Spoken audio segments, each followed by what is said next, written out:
Oh, hold up. Give me a second. When did you get here? I wasn't expecting you here for another 10 minutes. I guess you want the shop tour? Let's do it. Alright, so before we get going on the shop tour, just to give you a little backstory, we bought a house a couple years ago. The shop that was on it was completely rotten, so I had to tear it down. It was actually super fun. I hooked it up to my truck and I took off and took the whole shop with it. It was a 14 by 26. So we're doing the shop tour right now because I'm about to rebuild the original shop, which I'm excited about because this is a 20-foot shipping container, 20 foot by 8 foot, and it's okay. Now, I didn't set it up to be a permanent solution, so you'll see some things in the shop that might be a good idea if this is your only option. It may not. I didn't put a lot of thought into the tool holders, the organization, because I knew I'd be building a shop in the future. Now, I have been operating out of this shop for 2.5 years, and it's worked pretty well. So, let me show you around. And also, if you want to do a shipping container, if this is an option for you, go to a local shipping container supplier. You should have one in your area. They're sporadic all over the nation.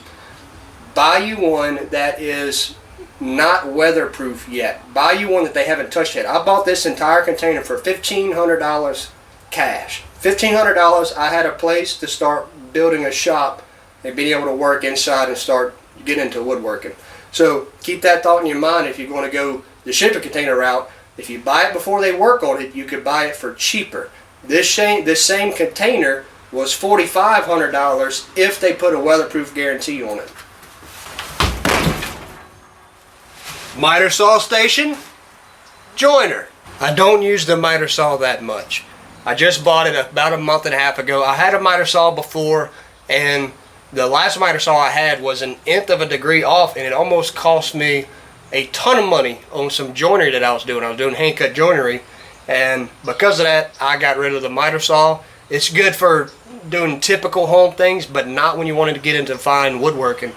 So I've been using a table saw for the past year, and I will tell you this, my woodworking has drastically improved just by switching to the table saw for my final cuts. So I bought this about a month and a half ago just to do rough dimension on my lumber, and I do my final cut on the table saw. Joiner, I got a really good deal on this last year. I use it, I like it. It's giving me some issues with being square, which you can work around stuff like that with a joiner. I'm probably going to get rid of it and buy a bigger one. We'll see how that goes. We'll probably have to do that in secret so that my wife doesn't know. We'll see. We'll see. We'll figure it out. Hey, now if you are considering using a shipping container, get an extension cord on a reel, because chances are you're going to be dragging cords outside to do work outside. I do that on almost every project because I do a lot of big projects, big tables, vanities, bars, stuff like that. This is on a reel, and I cannot tell you, I wish I would have done this when I started out, because it saves so much time stretching out a cord. It doesn't seem like it's a big deal until you have it. It's a little pricey, it's $80. But just to grab this, drag it to where you need it, tug on it a little bit, it'll retract itself. It's just one less thing you have to do to get your project to your client. Can you stop chirping for 5 minutes? That's all it's going to take is 5 minutes. Just birds, be quiet. I apologize for the birds in the background. I like listening to it every now and then, but they have been. I've noticed on camera, I hear a ton of birds in the background. I don't even hear that much in real life. So I apologize if it bothers you. If it doesn't bother you, please enjoy the ambience. So anyway, screwdrivers, pliers, chargers, drills, AC, electrical panel, hammer, scraper.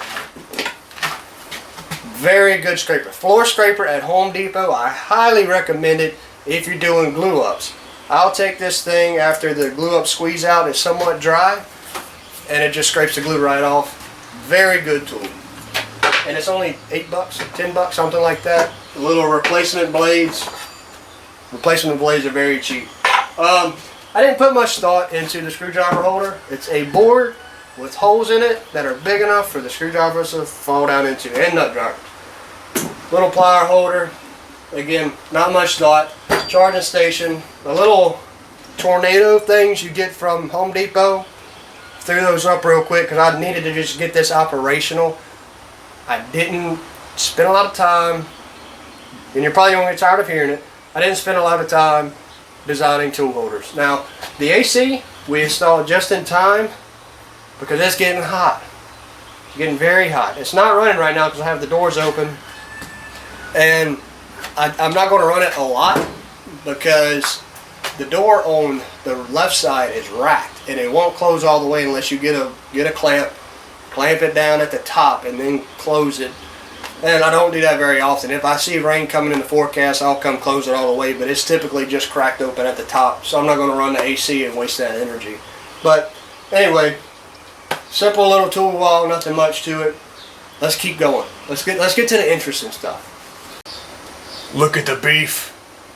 Look at the beef. That thing is beefy. That's a beefy boy. Look at that beef. My neighbor's daughter or friend heard me yelling beefy, and I don't know if they appreciate it or not. They'll get over it. Love this table saw. I spent the money on this last year, and I don't have a single complaint about it. I am going to upgrade to a Laguna or possibly a saw stop, depending on the budget next year. Just because I'm doing a lot of work, I'm doing a lot of woodworking now compared to when I bought this. It's kind of a hobbyist saw, and I'm doing woodworking every day, and you could kind of tell lately it's been tripping breakers, it's getting hemmed up. I put new blades on it. Honestly, I'm just looking for any excuse to get a bigger saw. But highly recommend this saw. It's a rigid, the cabinet saw you could buy at Home Depot. It was around 600 bucks, I believe, when I purchased it. The fence is deadly accurate. I don't have any issues with that. It squeaks. Cover your ears. Squeaking's kind of loud, but I got earmuffs on most of the time anyway. Shop vac, got a little cyclone. I like it. It's got a blower on top. It does what a vacuum's supposed to do. It sucks. Continuing on this sharp tour, we have directly to the right of the table saw, within arm's reach, the push stick, the dado plate, the Incra mortar gauge. Works very well. I found the dado, I'm calling it a dado plate. I don't know the technical term for it. It's the plate you buy to run dado. I'm telling you what, I'm sick of birds, I'm sick of trucks passing by. It's quiet when I'm not filming, and then everybody decides to wake up when I'm filming. Case in point. Found the dado plate online. Just look it up, dado plate to fit rigid table saw, and you'll find what I found. I'm going to make an honest effort to buy all Makita, as much Makita as I possibly can when I need to replace a tool. I just replaced, I had a Bosch jigsaw, and it worked well. I had it for 10 years, but it finally crapped out on me on the last project. We were building a vanity, so went and picked up the Makita. This is palm router, orbital sander, got my sandpaper sorted out. Router, get a router. If you don't have a router, get a router. If you have a router, get another router. I think I have 3. I got 3 routers and I need more. Love using a router. Dado blades, my extremely full shop schedule, which brings me to a point. If it took me 4 years, I consider starting a woodworking business for the last 4 years. I read a lot of articles online every time I would consider it, and just read a lot of information of people that started custom woodworking businesses and they failed, and they really talked people out of even trying to start. Now, I'd like to give a huge shout out to 731 Woodworks. If you haven't seen his channel, go check out his channel. He's the guy that really motivated me to start the woodworking business and see what happens. And I started last November, of 2020, and it has just exploded in growth. This little side hustle that we got going, to where we're booked out. It's mid-March of 2021 right now. We're booked out on custom woodworking projects until June, and I'll just let you in on a little information. Each project is over $1,000. Some of them are over $2,000. We have a couple projects lined up that's going to take a week to build. That's over $5,000. Get started. It costed me, and I'll just be upfront, it costed $130 to start the LLC. We had some other upfront costs. I already had the tools. Take that little bit of risk. Get started. See what happens. Put yourself out there on Facebook. You'll find that people these days are wanting custom furniture. They're getting tired of the crap you buy from Walmart or IKEA. They're wanting custom furniture. And then as you get better in woodworking, you're going to find that people that want really custom furniture are willing to pay for it. They have a healthy budget for it. And I'm by no means making millions, but I'm not struggling either. If you're considering starting a woodworking business, jump in, get started, see what happens. My schedule, I don't know if you can see it, it's full. We work every day. No, not on Sundays. We don't work on Sundays at Burnstock. Every other day, we got work to do. We're working. We're putting stuff out there, and we're getting more work coming in. Get started. A $1,500 shop. Got some money in insulation, walls, tool holders. Get in there, get started, and grow. See what happens. I guarantee you, if you really put honest effort into it, you're going to grow. You don't know this. This is about the 6th time I've talked about this work table, and I keep messing up the shots, or somebody keeps driving by something. My used and abused work table. A coworker of mine was going to throw this away. I gave him $60 for it. Solid maple top. Got a metal frame, which I sanded and painted. Down here, I just keep random stuff. I got my air compressor. In this little cabinet, I keep some finishing supplies, rollers, Scotch-Brite, stuff like that. Further down, you can't see it, and I ain't going to show you because it's not really pertinent. I got some rigid cases with screws. I got a rigid case with wrenches, and I got a socket set. I don't like seeing wrenches on the wall because I don't really mess with cars or anything that requires a wrench, really. Anyway, I am debating whether or not to refinish this top. It's got some hills and valleys in it. It needs to be re-leveled if I want to keep it as a work table, or the condition that it's in with all these gouges, I can get this epoxy off. But the condition that it's in, I can sell this thing for $2,000 in my area and build something that's more functional. So I'm still up in the air about it. I do like it. It's solid. It does the job. But I'm considering selling it and building something more functional once we build this new shop.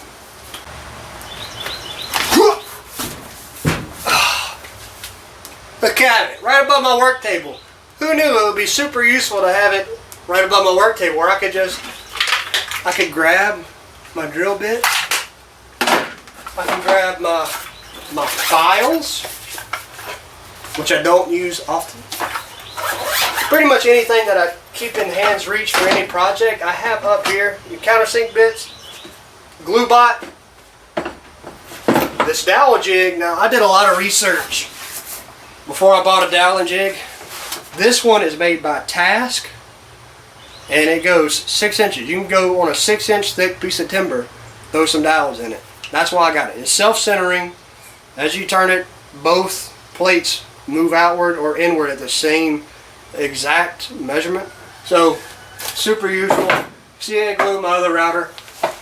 Got this little box. I keep random drill bits in it. And anything that I don't use often, I keep up there. This was the second mallet I built. Let's see if it'll do it. It's got a feature to where the mallet just slides off the handle whenever I'm using it, so I don't use this thing anymore.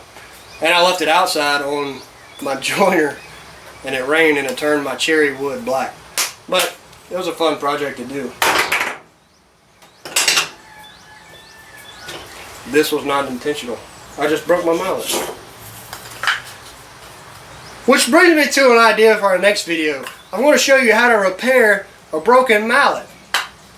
Or I'm going to show you why I named my company Burnstock. We'll see. Anyway, typical cabinet above my workbench.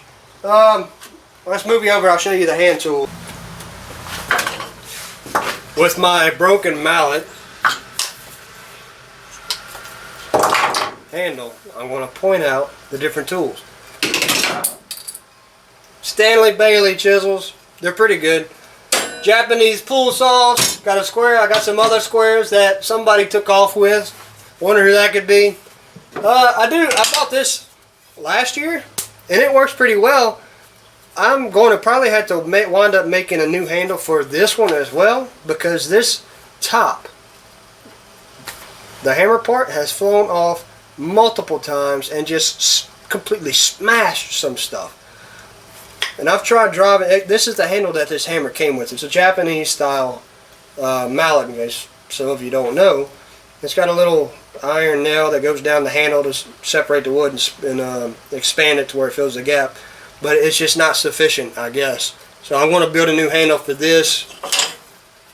Maybe that'll be a video. This mallet, I love it. Wood is good. On Amazon, you can really hit some stuff with this thing.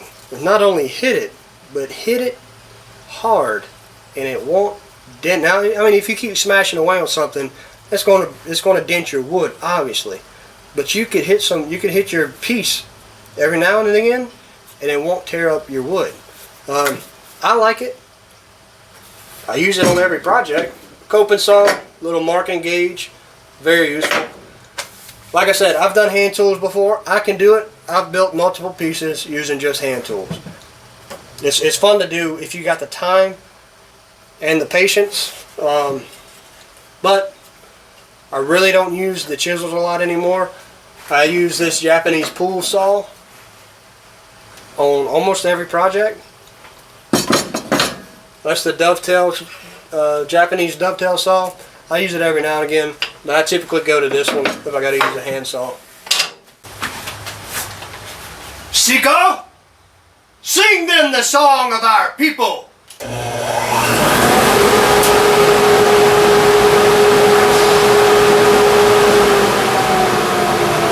Dust collection.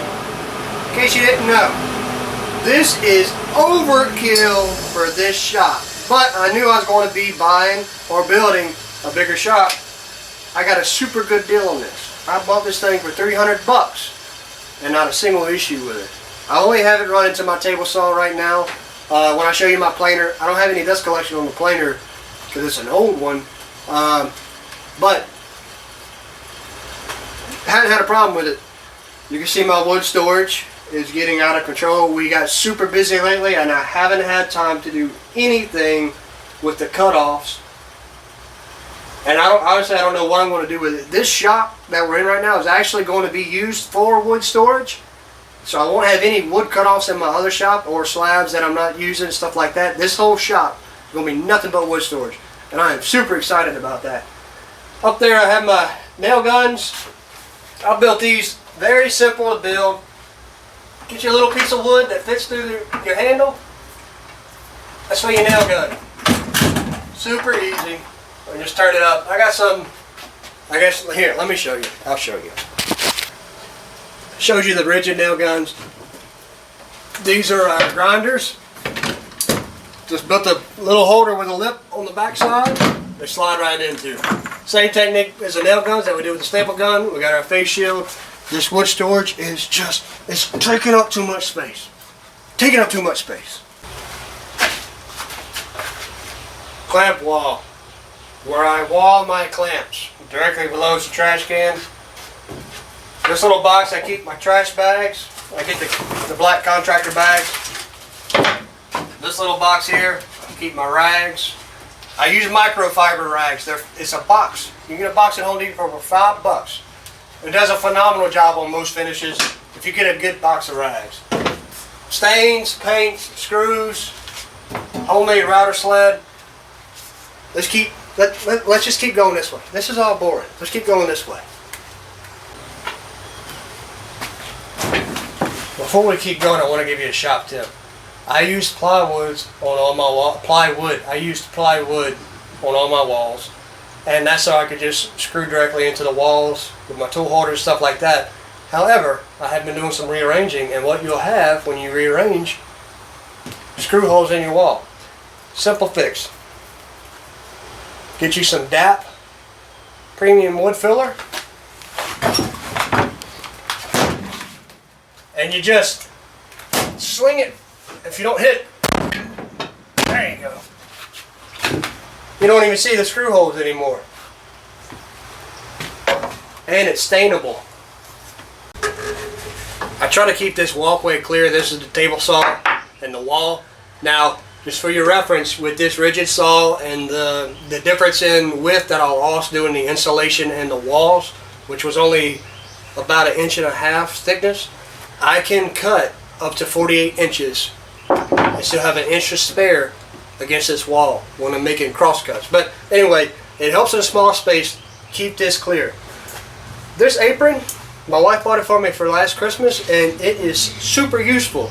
If you're considering buying one, go ahead and buy one. This is an Angry Beavers that she found on Amazon. But anything that I need within hand's reach, typically 80% worth of a job, I keep in the apron, and it saves time. You're not running around chasing down tools. I built a little hanger up here that holds the apron, holds my earmuffs. Above it, we got some shelves. Maybe I'll show you if I remember in the next shot. But just built some random shelves to keep the paints and stains from off the ground. This bad boy is a bale saw. This is a planer. It's a hoss. I got a really good deal on it.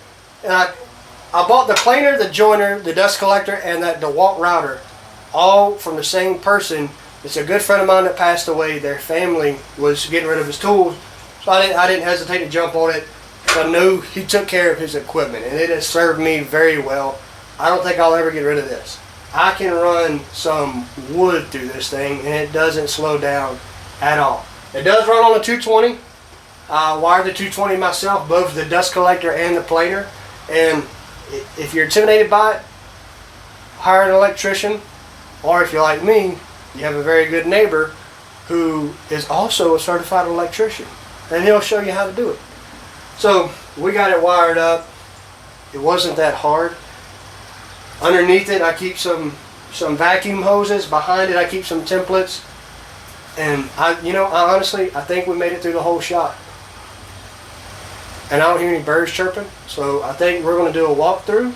We're going to wrap it up because we got some rain coming in. Deuces.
Did you like the video? Maybe you should like and subscribe. If you haven't already, subscribe, hit that bell button so you get notifications every time we do new videos. I am shooting to do a new video every week for the rest of the year. And I've got a lot of ideas coming up. So like, subscribe, share, invite your friends, invite your kids, invite your wife. We try to entertain everybody out here. Alright. I can't get up. I can't get... Katie! Katie!